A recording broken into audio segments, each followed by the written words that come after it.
Welcome back, everybody. Turning 65 is a major Medicare milestone, but for couples, things can get complicated when you're different ages. Now, still working or relying on one spouse's employer coverage. Now, Martha and Elliot Clopin join us now with what couples need to know. Good to see you guys. Good to be here. I'm so glad that we're talking about this. During commercial break, you were talking about how not a lot of the couples, they don't really know what type of information or they have a lot of questions. But don't you fret, that's where you guys come in. That's right. So tell everybody a little bit about how can couples enroll in Medicare together as a family plan?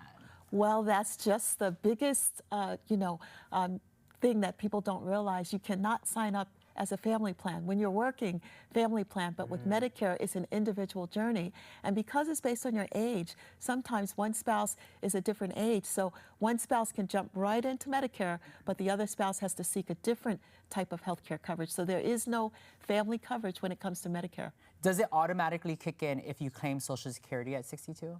Yes, if somebody has claimed Social Security benefits, which is different from the insurance part, if they've claimed those monthly benefits, when 65 rolls around, you get this beautiful red, white, and blue card in the mail, and you'll be enrolled. But when you're not collecting at 62, that's when you have to be proactive based on when your employer coverage ends. Got it. Okay. Well, thank you so much for clearing that up. Now, Martha, let's talk about 65. What happens if the older spouse turns 65, but the younger spouse is still working and providing the family's health insurance? Do they have to sign up? And what happens if that job is suddenly lost? Well, two things there. So the first thing is wonderful if you have a spouse that's younger that continues to work. Even if you turn 65, if the employer size is over a certain number, that number would be 20, then you do not have to necessarily enroll in Medicare. You can delay. And there's a part of Medicare that has a monthly premium. So that's why that's a very valuable benefit. However, if that spouse, the younger spouse, were to lose that employment, then that 65 or 65 plus year old has to go out and get their Medicare Part A and B and get a replacement plan. So these are things that no one talks about, and people often just get the surprise of their life to find out if they don't do this correctly, penalties and also gaps in coverage can be the consequence. There's something earlier that you just said in this interview, and that was being proactive. And I'm loving how, you're giving everybody the information now so that they don't get that blindside surprise later on. What if the older working spouse covers a younger spouse, 62 years old, and retires at 65, or the older and the employer insurance ends? What happens with that? That's a great question. Yeah. And so everything is reversed now, because many times we'll have that spouse that's 65 and older believe that they have to stay on a plan to keep the family covered. But actually, the older spouse that's 65 or older can go ahead and jump into Medicare, and then there's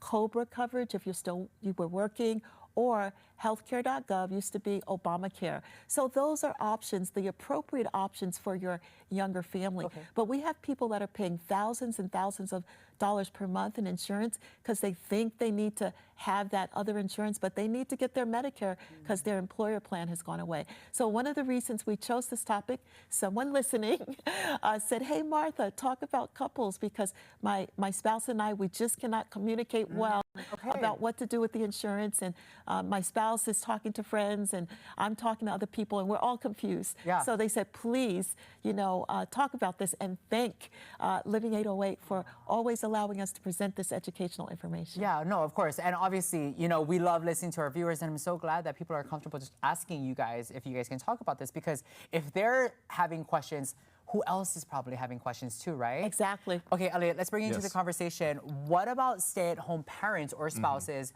who didn't work outside the home? Can a non-working spouse still qualify for Medicare if they don't have enough work credits on their own? Yes, they can. And when they're aging into 65, they can actually claim under their spouse's work record, as long as that spouse is at least 62 years old. So this is a way where if somebody was like a homemaker or a caregiver, they can still get onto Medicare Part A premium free, even though they didn't necessarily pay into the system themselves. So very important piece of the puzzle right here. Very important. What are your top tips for couples listening today to make sure they get this timeline right? Absolutely. Well, I would say planning is very good. Plan at least 6 months in advance of that 65th birth month, or plan at least 6 months in advance if you know you're going to be coming off of that employer plan. That way you can get prepared for the paperwork, you can get prepared for the HR process, whatever it's going to take. That way you're not blindsided, Yeah. and you can be prepared for what's coming. Okay, Yeah. well, thank you both for coming on to Living 808. A lot of great information that our viewers can take away. We hope this answers, the person that came up to you. We hope this answers your question. But if anybody had other questions, maybe they want to, reach out to you guys to work with you. What's a good website they should log on to? They can go to getmartha.com. I set up a special website just for people who just want answers, so they're very, very clear. We're not selling anything. We just want to help. Look at you being proactive. Get Taking your own. Get Martha. Okay, you guys, getmartha.com as well as our website, kh12.com. Elliot and Martha, thank you so much. Always you. great seeing you both. Thank you. Great to see you. Thank you.